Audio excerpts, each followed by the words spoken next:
Why did you make Frannie's main and only love a woman? I don't really think that was my choice. You know, sometimes these funny things happen when you're writing a novel.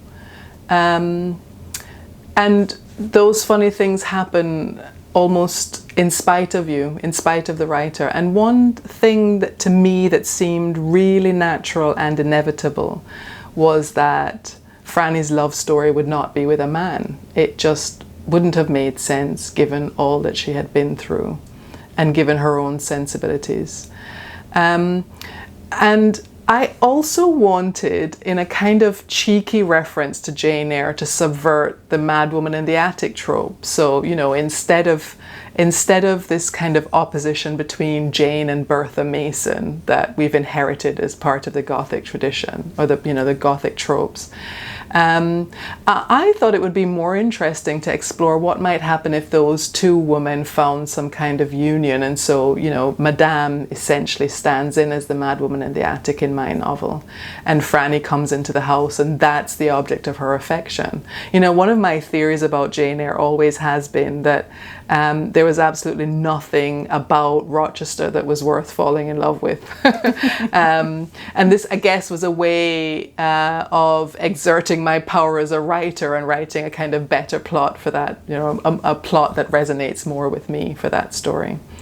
And I think it works. I think it's time to freshen up these old traditions, you know, and that's one of the ways in which we can do it. It's one of the ways in which we can expand the opportunities for readers to see themselves in these texts. And I found it really, really quite enjoyable aspect of writing the novel. I was quite surprised by that, so I was like, wow, okay. It's one of my favorite aspects, you know, because it's so unexpected, and you know, there's more to Frannie than her having been a slave. And usually, like you mentioned in the beginning, you know, black characters in novels don't always have the agency that they deserve, and it's like tropey and the same old.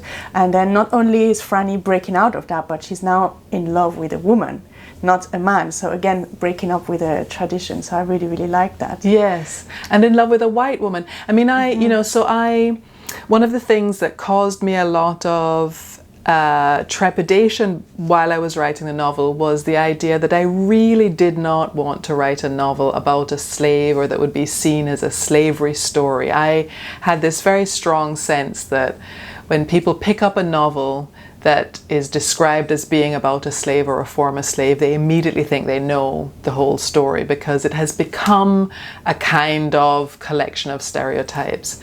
And one of the ways to subvert that is to think about, you know, the full range of human experiences, including falling in love. It was very important to me to get away from the suffering, because suffering doesn't create anything other than stereotypes. You can't see people through suffering. And to think about the kinds of things that you'd want to experience in the course of a full life, including falling in love. But then, as I say, when I thought about that, it just seemed to me that she would be, and she was, inexorably drawn to her mistress and not her master. And that's also a subversion, because we're so used to thinking about women like Frannie being taken advantage of by the master of the house.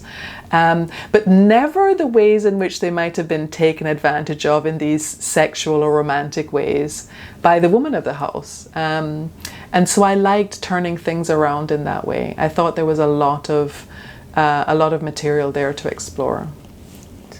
That's really interesting. How do you think the story would have panned out if Frannie had fallen in love with a black woman?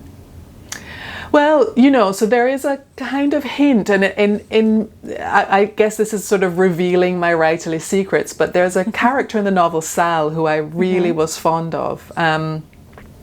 And there were times when I was writing when I really felt that Sal could have a strong connection with Frannie, and that she could be good for her, that actually they could have a much healthier love, because they understood each other, because they respected each other, because they could trust each other. But the problem with that, of course, is that novels aren't made from from healthy, conflict-free, tension-free relationships. And the more turbulent relationship was always going to be with her white mistress. And so that was the one that ultimately attracted me as a writer. But there were little hints, you know, that I felt in an alternate universe that Frannie and Sal could have run off and lived happily ever after together.